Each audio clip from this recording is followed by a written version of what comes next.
taken is to put in place strong laws and general policies.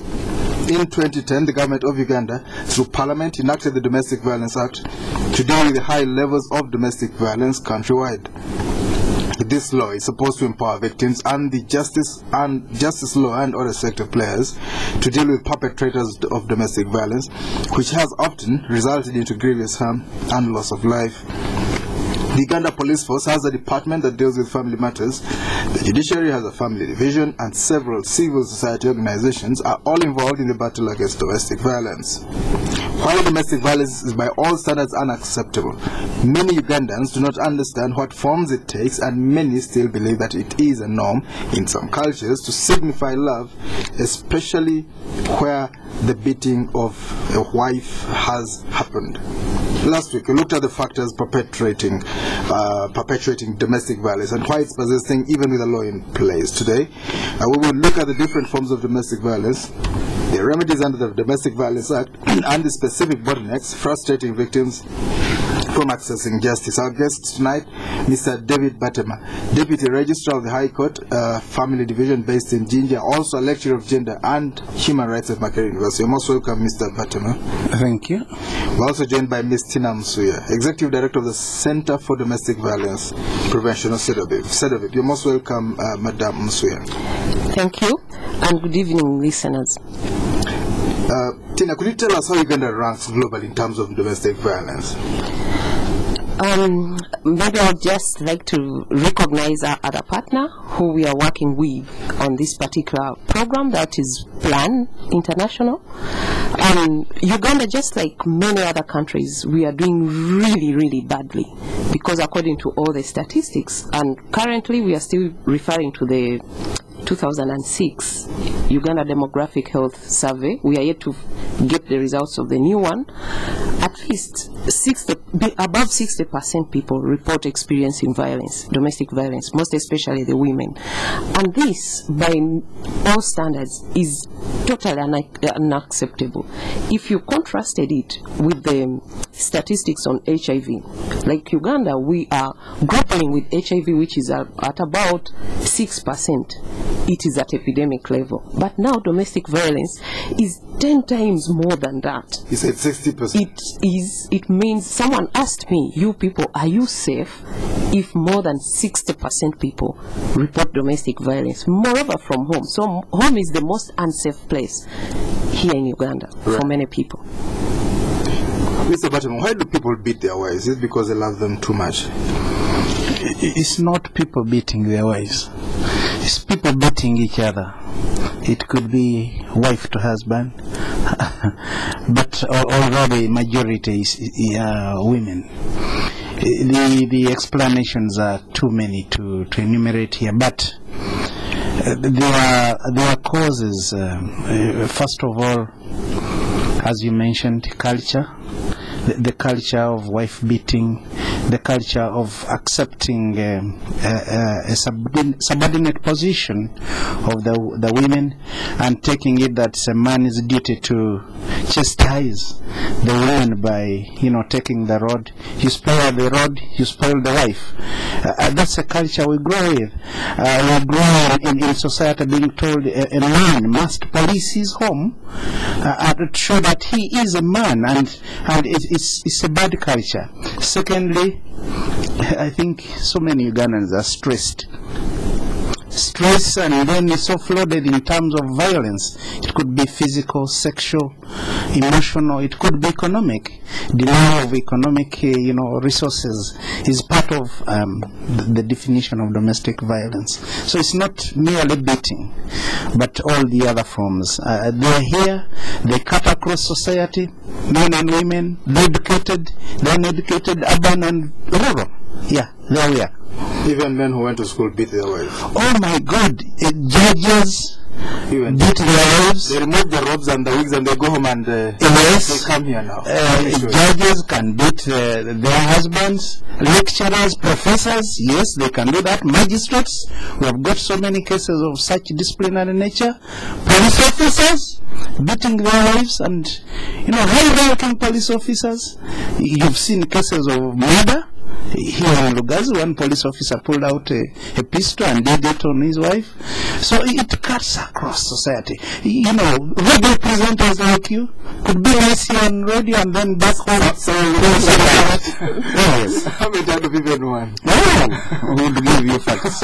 Interesting. Well, I certainly don't. I don't beat my wife. I scorn that. You are unique. Thank you. Tina, talk to us about the economic. Before we came on air, you shared some very interesting perspective. You said there's an economic dimension to it. What are the figures, apart from the statistics?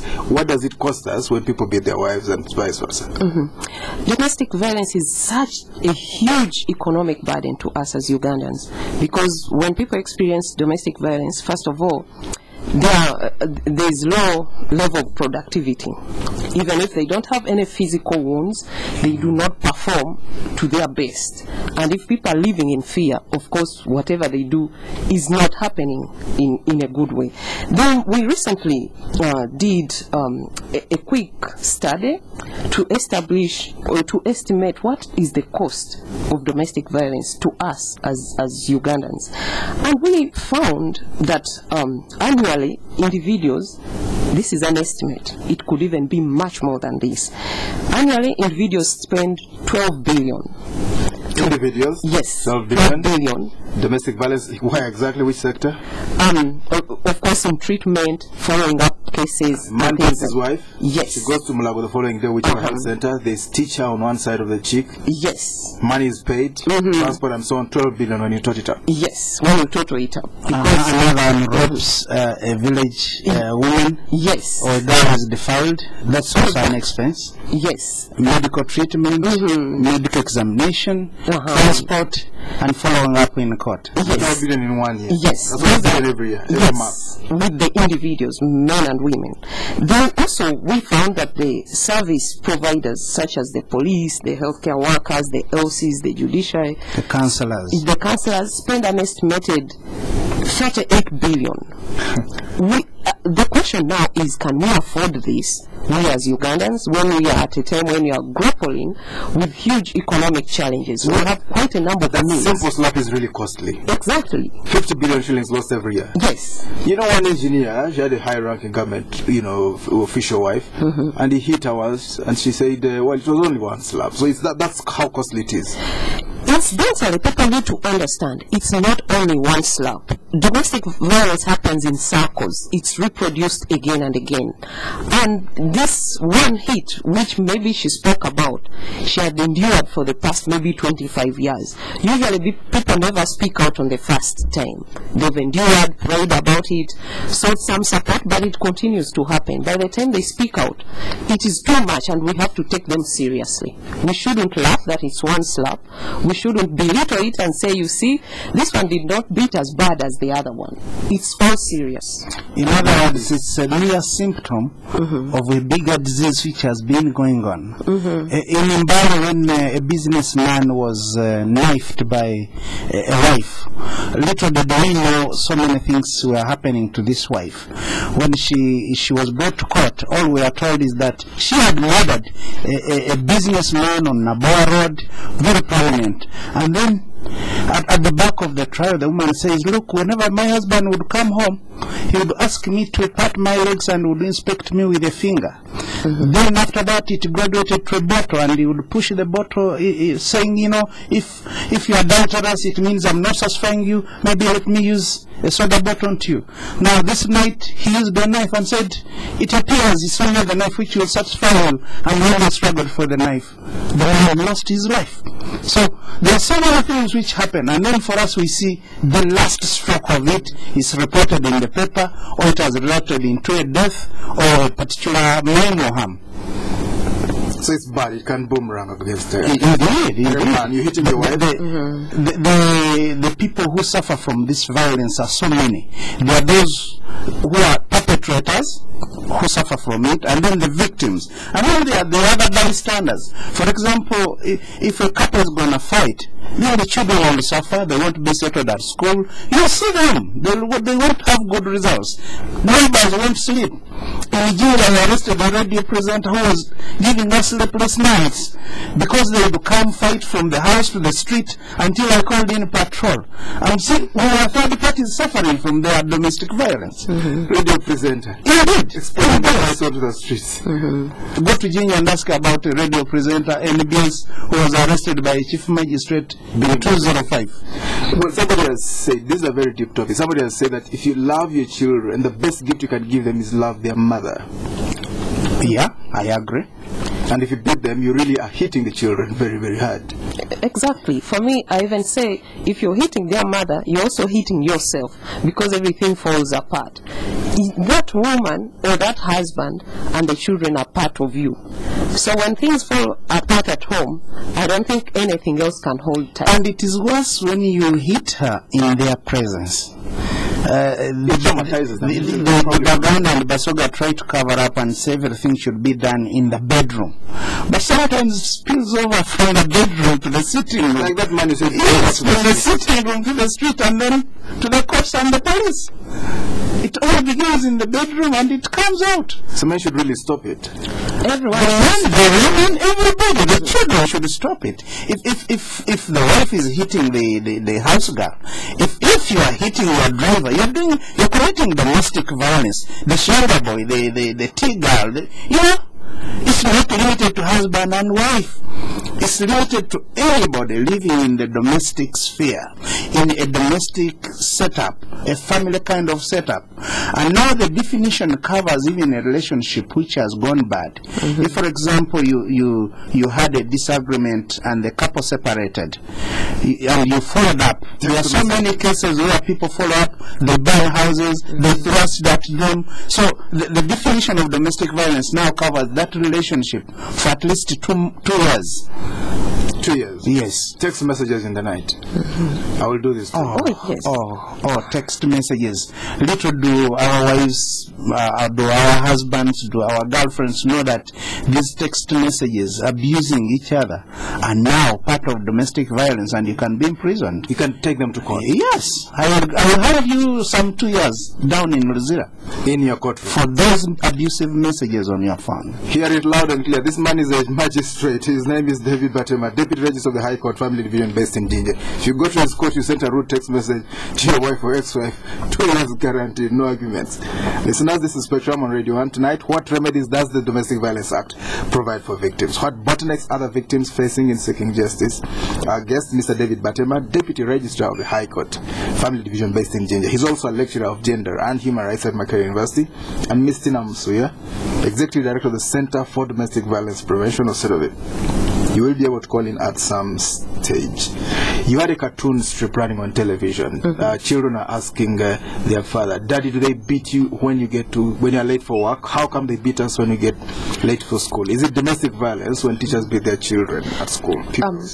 When children are beaten at school, that's not domestic violence. It's violence against children from another setting. So we need to draw the distinction. And just so we know, all violence is not to be tolerated. It's wrong, because we are telling children that this is the way to solve problems, or this is the way to handle. And then we are instilling it in their mind that it's all right. Yes. And that's where we need to question ourselves. Is that what is positive discipline? Lie down, take 3 strokes, go back to your classroom. This is in fact, the saying of don't spare the rod, spare the rod and spoil the child. That saying is going away. It's outdated. It's from the one, spare the rod and spoil the wife. We're saying all forms of violence are bad, are condemned, cannot be upheld in a human society of this time. Right. So whether at school, whether at home, whether on the way, no, don't use the stick. We can use other means, carrot and stick. Turn off the TV. Anyhow, we're talking about children now. Let's talk about domestic violence. We have the Domestic Violence Act, Tina. Why is it not being implemented? It's a very new law, and several processes have to happen before a law can take effect. Like, for example, we just had the domestic violence regulations, the guideline on how it should be applied, very recently passed at the end of last year, and that means quite a number of things. The law enforcers it was not circulated at the end of last year. We are getting it here in June, May, June.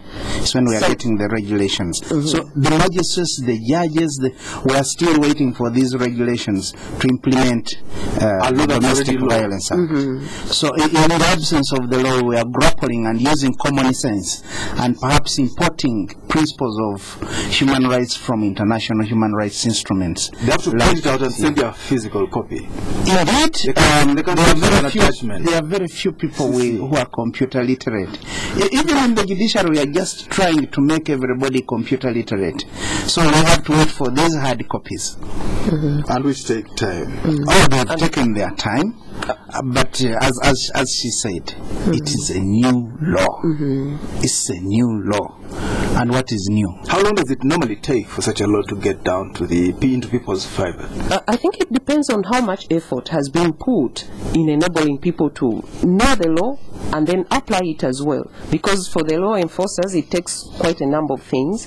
They need to understand what interpretation of the provisions within that law, and then also to know the procedural things about applying the law. Then we, the rights seekers or rights holders, need to know what is this law for, who is it protecting, and how do we use it. So it takes many forms. And like, for example, LCs are key players in this, even the police. But I would say almost 100% of them just don't know what the law is saying as yet. The medical doctors are also stakeholders. Probation and social welfare officers are stakeholders. Not until we have had meetings, workshops, conferences to share this can we get confident to apply the law. But again, on our part as the bench, the magistrates and judges, in Uganda they call us Vinsangawano. You sit and wait for the case to be brought. Now, do the people know their rights? Do they know under which section of the law they are going to the police to say my right has been violated? If they know, then culture will pull them down and say, hey, culture of silence. So when your husband breaks your arm, you don't go telling every villager, I've been beaten by my husband. You say, I was, cleaning the compound and then I fell. Tell the reverend, I have guests at home, I can't attend church. We are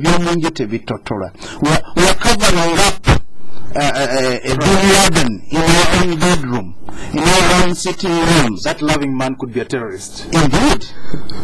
I once produced a film called The Convict, and I said domestic violence is intimate terror. Domestic violence is intimate terror. Indeed it is. Because I might say, if a man doesn't beat them, he doesn't love them. That's wrong. And our constitution clearly says, any custom which undermines the dignity and welfare of women is outlawed by the constitution. And why do you promote such a thing? If I can throw a little light on that, because we've grown up in a culture where people think when you're beating your child, that means you're a loving parent. Yes. So people have accepted and tolerated violence right from the time when they're young.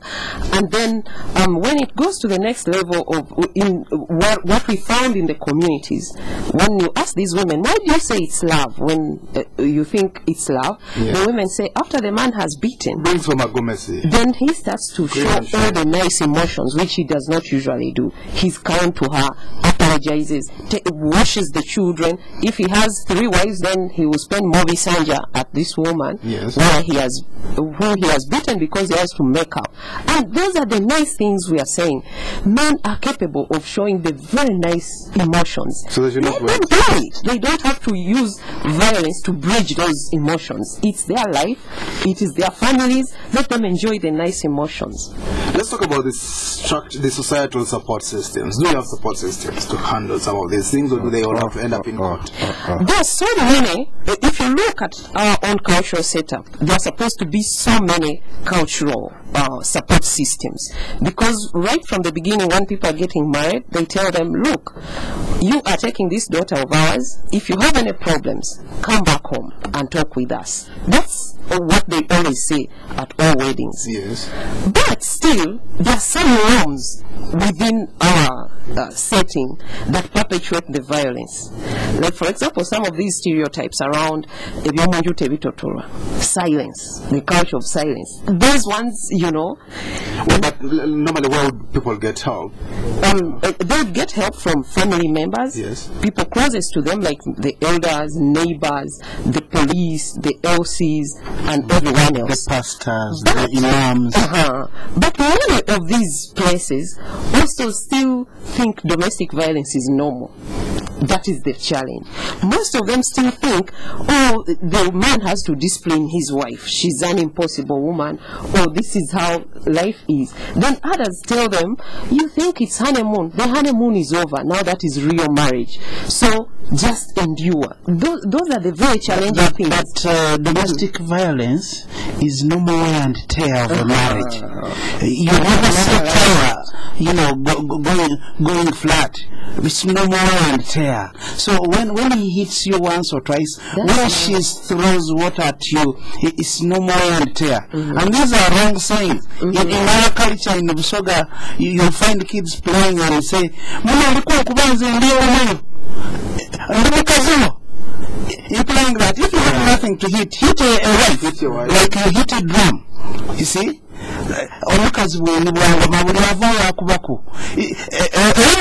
Is a drum placed in a public place. Whoever wants can play the drum. That's so the hitting becomes normal. If you go to the Bible or the other whatever holy books, they'll tell you, please be subordinate, obey your husbands. Blah blah blah blah. Talk about beating. It doesn't say that, but the misinterpretation we get is that it is no one tell marriage. And when you report to a reverend, you report to an imam, say, let's kneel down and pray about it. Well, I mean, I've never told a man to beat their wives. But you have always told people to pray about it and wait for changes. Definitely, when you talk to, I was going to talk about this, when you talk to men and women, the experience I've had talking very difficult cases in marriage, they go away smiling, and it's a very thin thing that's making them quarrel. So it's actually possible to resolve if there is communication. Exactly. Yes, it continues until we the women learn to say, I am sorry. Because when you say I'm sorry, you take responsibility.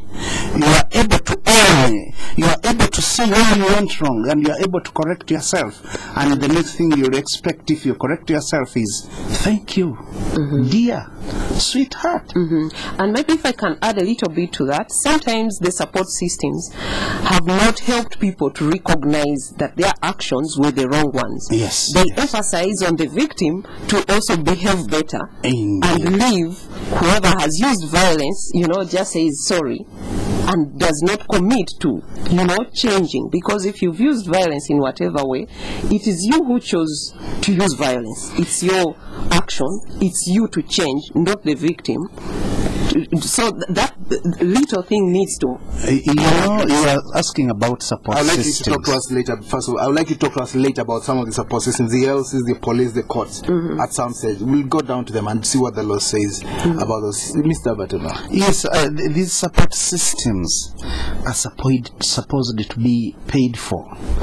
If you are coming for social psycho support, counseling, yes, we ask ourselves, how many counselors are employed by government to do that job? People are private business. So it's a question of money. If you have the money, you will take the husband or the wife or the children for counseling. Yet it is supposed to be a service provided by the government. Now, when that is not done, there is that gap. How would it? And those who? Where would you put it? Education, health. Where would you put it? It's probation and social welfare. Where would you put it? Under the justice system? Under the justice system, we should have counselors in the courts, because you can't have such a law which requires counseling, and you haven't provided these officers to be attached to court, and they are not there. There's a precedent that the commercial court emphasizes, since the Justice Ogola days, they emphasize alternative dispute resolution is there in scheduling in commercial cases. So because the banks can pay for mediation 180,000 per hour. Bank of Uganda will pay if they have a dispute with MTN. Radio 1 will pay if they have a dispute with the Good FM. We have the money. But how about my poor father, Rakaikara, and mother, Janet in Kamongi? Are these services there? So domestic violence will thrive. It will grow and grow, and people will continue committing it with impunity because there's nobody to give them the lenses to see it as an offense. And if it is an offense, and perhaps by good luck it's reported, and some officers have to take it up, then we grapple with this big animal called corruption. Well, we have to go for a break. We'll be back. Very interesting discussion tonight. This is Spectrum on Radio 1. Spectrum on Radio 1 FM 90.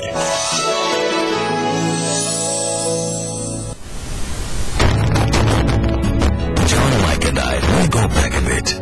We knew John at the beginning, working for someone else. But he was different. He had vision, saw opportunities. He started working towards his goal, opened his own garage, and worked, learning the hard way. His reputation spread. Trust, consistency, quality. Soon people were coming to him from all parts. He made himself and his whole street prosper, and also helped friends, seeing potential in people and helping them on. But John never shouts about all his success. He's just who he is. Special. So here's to one like John, who make a difference, who enjoy Nile Special, the rich, satisfying taste flavor sauce. Nile Special. You've earned it. Not for sale to persons under 18.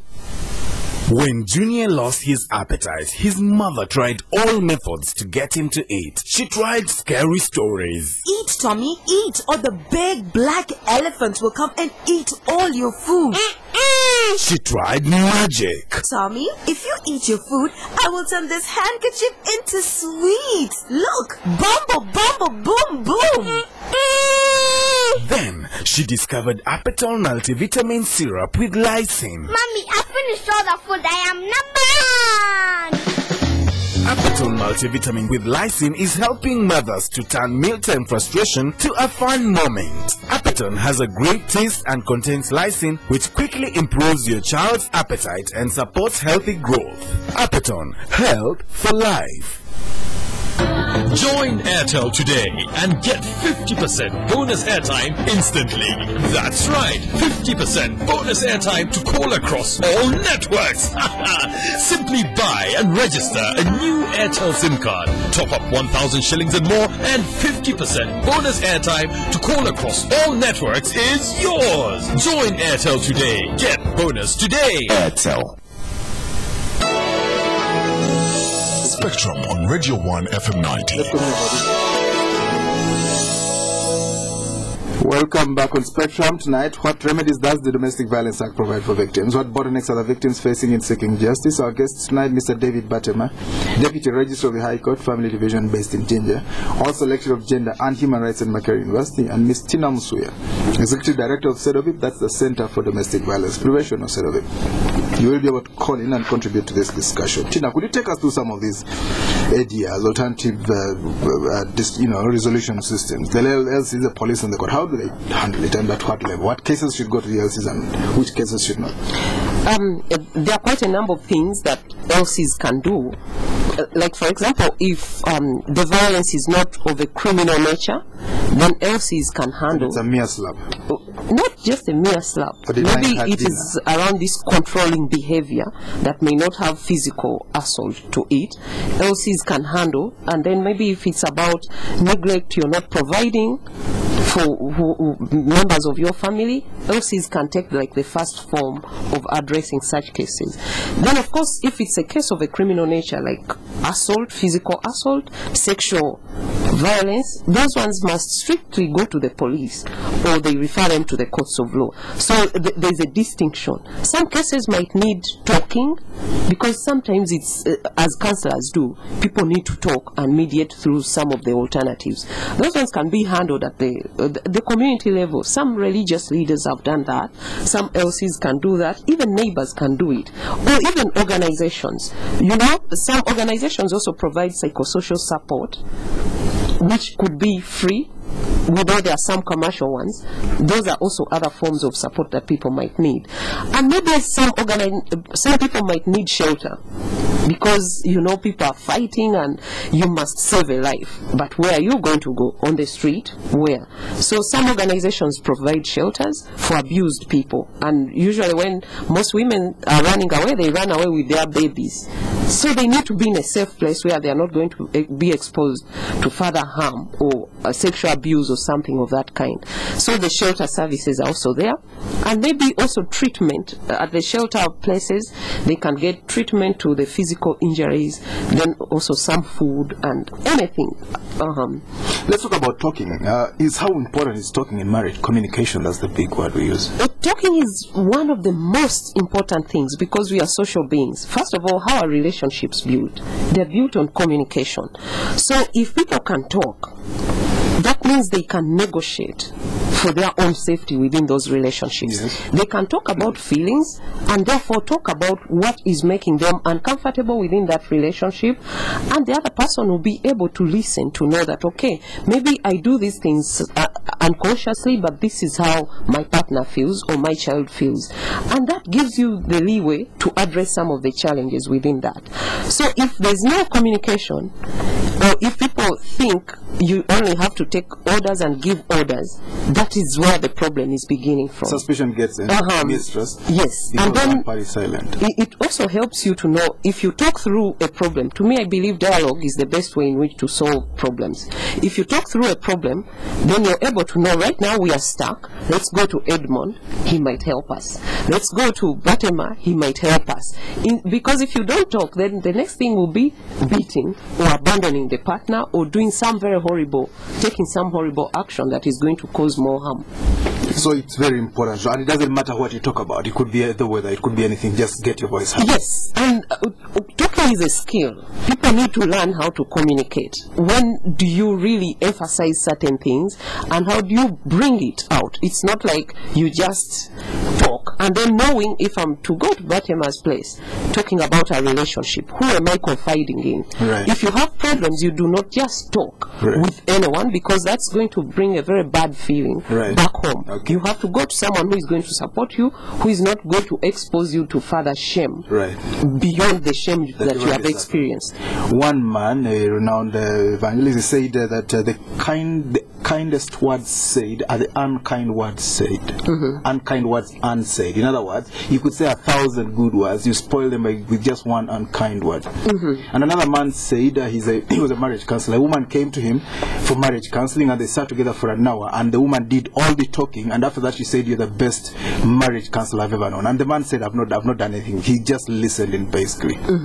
So it's important to talk. Sometimes women are overloaded and they need someone to talk to. Exactly, because sometimes they just want someone to listen, and then the one who is listening should not judge and blame, because that's where, if I'm to borrow, why women keep going to, or people keep going to those shrines, those people make it possible and give a lot of hope.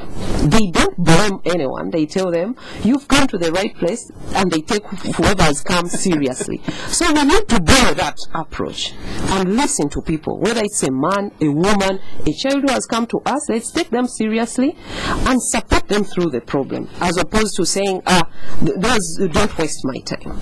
Mr. Batema, yes? Talking is the best way out. And as she has said, talking goes with listening.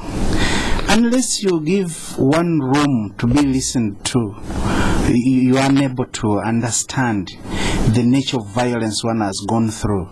If, for example, the police just make a statement and charge and bring a perpetrator for one incident, then they haven't given the woman a chance to enumerate the several occasions, the several incidents they've gone through. Police should, for example, allow repetitive reporting. That today I can come and report, tomorrow I come and report, and you don't throw me and say, we are tired of you, woman, every time you are here. The other day you reported this, now today you're exaggerating. So the listening goes with the talking. But when I'm lecturing at Makerere, I usually give my students a wheel of equality and a wheel of power. A home centered on equality gives room for negotiations, for non-abusive language. It gives room to respect of both partners, calling for economic partnership, calling for shared responsibilities like in responsible parenting. These are issues a counselor would have to know and ask or encourage the person to talk along those lines, so that it's not just listening to this incident of violence, but trying to find out whether this man or woman reporting the violence appreciates what should be at the center of their relationship in the domestic sphere. Why are you hitting your driver, for example? Why are you always abusing the driver? Yet the driver is carrying you and your family, and all your lives are in his hands. Why are you hitting this house girl who is cooking? What if she decides to poison your food? There's a man who hit a donkey, and the donkey began to speak to him. So there's a fight back. He said, it doesn't matter. But the donkey took so much, it began to speak. So you can drive people against the wall, and they'll and this violence we see sometimes is a hit back. People have not been given chance to speak out. People have not been given chance to express themselves. They may not want to speak, but for example, somebody may just want to dance in a sitting room, or there is football and all just wants to blow vuvuzela and shout, and they say, "Hey, stop it!" and all of a sudden you are hitting somebody because she's supporting Manu and you are supporting Arsenal. But in all cases of domestic violence, we are saying safety first. Are you able to see that this one is not repeated? Is the person reporting going to get a remedy to stop the violence? Because some people report not because they want to break their marriages, but what they want is the violence to stop. A house girl may not want to lose her job, but all she's saying is, Mama is not, respecting her as a human being. We've heard of people in Kololo, in Mwanga, who like their house girls eat last and eat what they've gone through, and they don't treat them as equals at the table. And yet there are the people who have have a place on the dining table. Oh my God! Why not? Is it she a woman? Go on. Why are you accepting what is coming out of her hands if she's not? Go on. Okay, so we not come and sit at the high table with the high guests and all that, but can she sit aside and eat in a normal manner and allow her, give her time to eat before you say, "Hey, stop, collect this plate, go and wash that, you will eat later," well, blah blah blah blah blah blah. So safety first, and lastly, before I forget, there are some forms of violence which are really harmful to the community, harmful to the victims, medically. Have you ever looked at female genital mutilation as a form of domestic violence? I don't even want to think about it. It's a cultural practice which is hailed and applauded by so many people in Kapchora, in Pokot, So when we talk about these things, we at times are problematizing a culture which has been here for years. Right. And when you talk about it, people don't want to hear about it.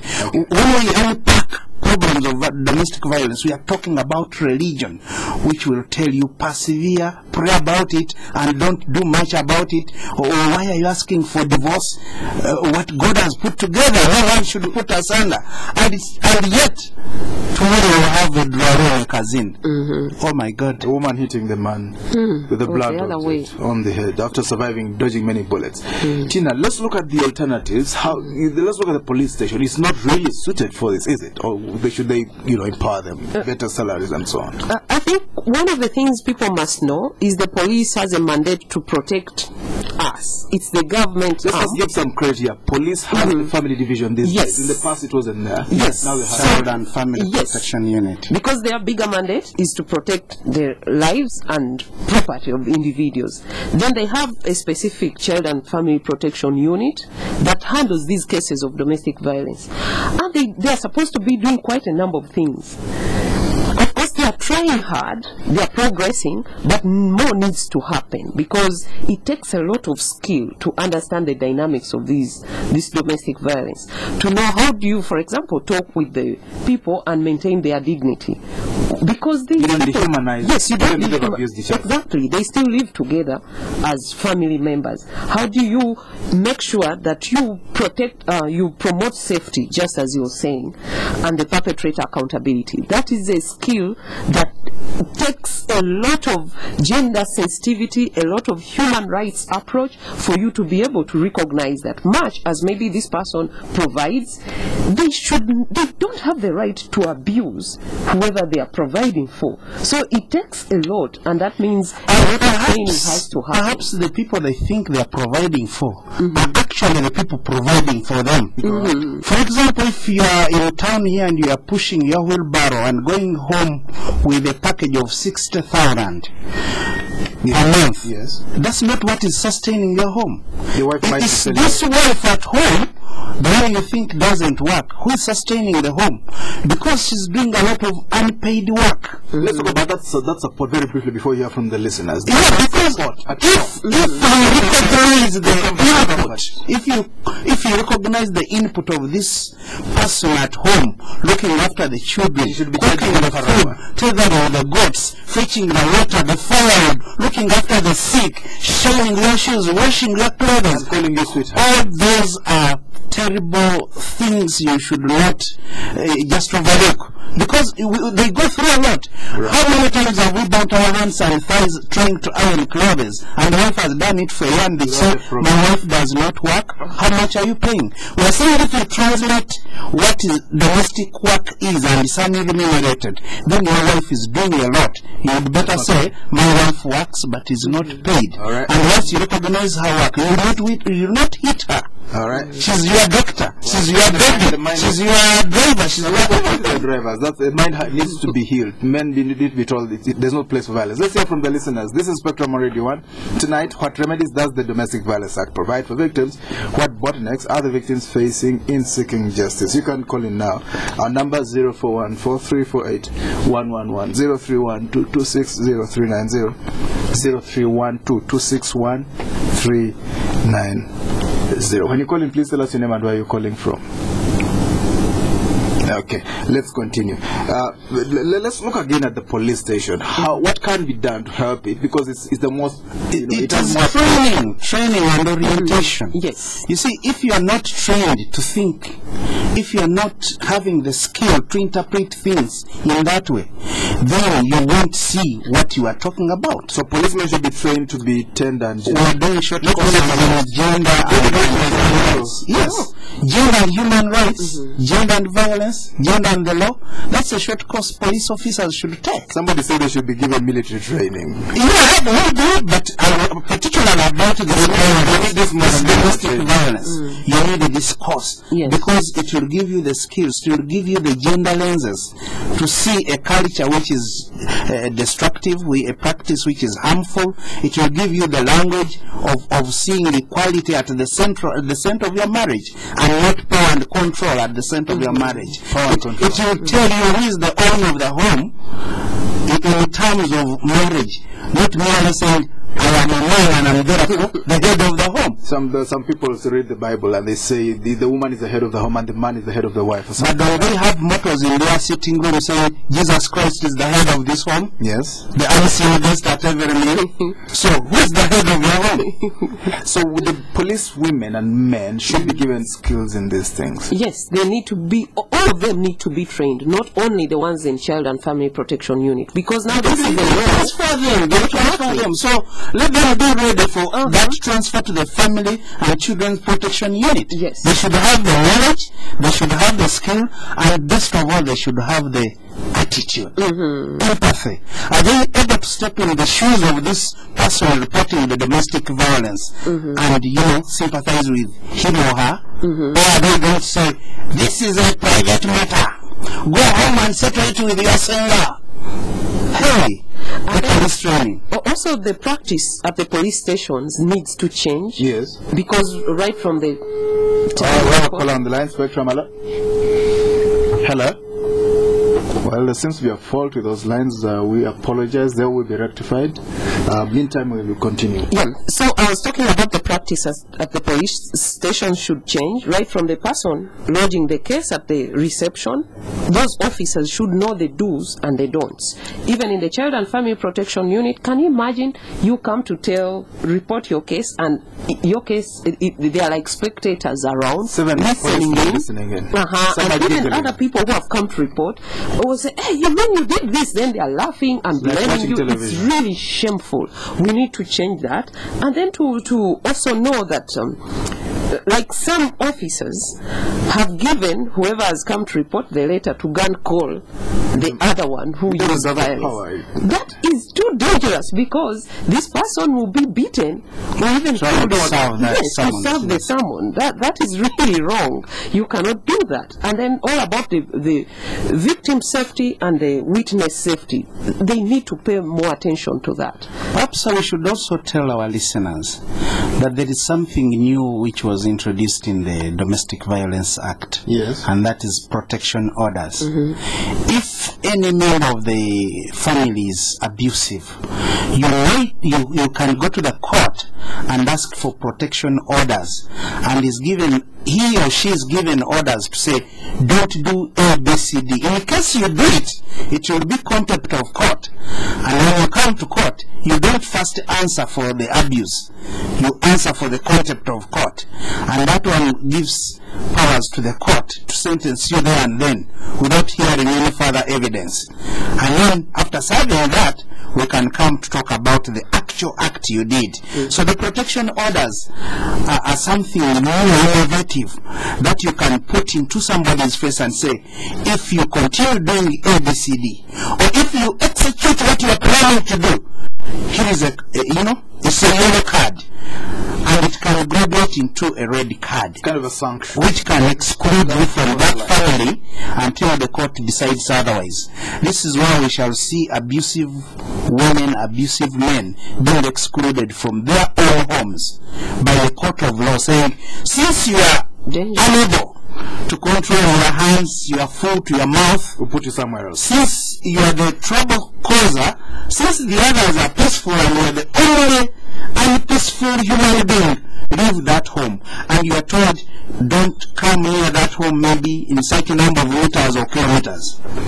How do women terrorize men normally? Any cases of when they started, Mr. Batema? Oh yes, women can terrorize men, and they do terrorize them. How? Burning the food, the liver when they take it home, or what? The women answer back. The easiest weapon they have is their tongue. No. It's their womanhood. Yes. They can do so many things with their womanhood. They can face the wall and deny you conjugal rights. Then they can move to the mouth. And they can decide to keep quiet and not say a word, and that's more painful than what you think. Someone might tell you also think you're a man. Indeed, and that's quite a serious abuse. Just somebody asking you whether you're a real man. Yes, they terrorize men by denying them entry into their home. They can lock you out, because for them that's their sphere. They are always home. They know where the keys are. The politics. I don't know whether you know every key in your home where it is. I certainly don't. They can lock you out of certain areas. They can do that. But when it becomes so much, they hit back physically. Oh. They kill. Women kill. But that you would presuppose that they have been abused so much, it's pent up. Yes, it could be a syndrome of an abused woman, the battered woman syndrome. When they started, is it common for women to actually start it? It is possible, but it's not common. But it's usually the men who start it, because patriarchy has been here to tell us the men lead and the women follow. The patriarchy is here to tell us the men are the heads of the home and therefore can dictate what ABCD. The men are the decision makers, therefore they will come in conflict with other people's views more often than the women who have accepted the subordinate position. Now that we have taught human rights, now that we have told the world about women's rights as human rights, when the women come up and talk, yes, people think they are starting the violence.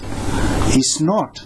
It's people failing to see that times have changed. And when we don't change with times, changes will change you. All right, Tina, could you talk to us about the key change agents? Take us deliberately through those. Who are the people you're looking at to change this whole scenario? I would say everyone, because we must start with the people themselves at the community level, because that's where these things are happening. They must begin to reject violence. Yes. You and I. Should we start with ourselves? That's where the change begins, because it's affecting us. Then, of course, the next layer, who are the law enforcers, like the police, like the LCs, the judiciary, even the media itself, because much as the media plays a key role in addressing these forms of violence, sometimes some perpetuate the violence. You know, they are glorifying scenes of violence, joking about it, and trivializing. Yes, trivializing the matter, and just making it seem like a scandal. If Radio 1 is going to promote a song or a film video or a chivuru which is despising women or treating them in give us an example of one that would be farm. And you're here playing such a number. The children in my home know. Daddy doesn't want that song. It pushes women to I'm not familiar with that song. You're not familiar with that? Abdumura sings it. Ngenda kusiba famu eya bakazi ntekeko nesengenge nganchakalira ngomo nganze mulala rajanya bimama. And the whole message goes out. And also putting it's abusive. It looks at women as sex objects, that the only good part about women is from the waist downwards. That they have no brains in their heads. For us women. That they depend on the man. Now men who see women who are controlled, who have their own income, will shiver. And they will think, these are not women. How can a woman own that? How can a woman, marry? I was watching a woman on television. Her husband was walking meekly behind her, and she's one of the most powerful women on planet Earth. A man called in the other day and asked the question, how should I punish my wife? I'm using that word in quotes. How should I punish? Talk to us about that. How should I talk to my wife? How should I relate to my wife? When you come to our School of Gender and Women's Studies, we teach you that language. When you look at our Ugandan constitution, it's very, very gender sensitive. It's one of the 13 most gender sensitive constitutions in the world. We are using the words like he or she. Right. We are not talking about he. We are talking about all persons. Yes. That means men and women. Right. We are talking about women being given equal and full dignity of the person with men. That's total equality. We are talking about giving them not only similar treatment to men, but substantive equality, which goes to opportunities. Equity. Are you giving them the opportunity to express themselves, to do what the men thought they would be doing? For example, when I hear a policewoman calling herself detective sergeant, I get annoyed. Why? Why don't we have male sergeant? Do we have to be a female chief magistrate or a chief magistrate? All right. You see, they're telling us she's in the wrong profession. So discussion maybe for another time. Thank you. New doors there. Well, maybe the man who asked, how should I punish my wife? Maybe you want to teach her how I should pass flowers to my wife. Does not have an answer. How to pass flowers, perhaps, or buy her pancakes. How should I relate with my wife? We have to go. Time is up. This debate can't go until the chickens come home, like they say. This is Spectrum. Thank you very much for tuning in. I must thank our guest, Mr. David Batema, Deputy Registrar of the High Court, Family Division based in Jinja, also lecturer of Gender and Human Rights at Makerere University. Thank you for coming tonight. Thank you. Mr. Musuya, Executive Director of CEDOVIP, that's the Center for Domestic Violence Prevention. Thank you very much for coming tonight. Thank you. Thank you for tuning in. I've been your host, Edmond. So Spectrum will be back tomorrow. Up next is the news in English. We apologize for the phone lines which went dead, but they'll be back tomorrow. You are in a place of convenience.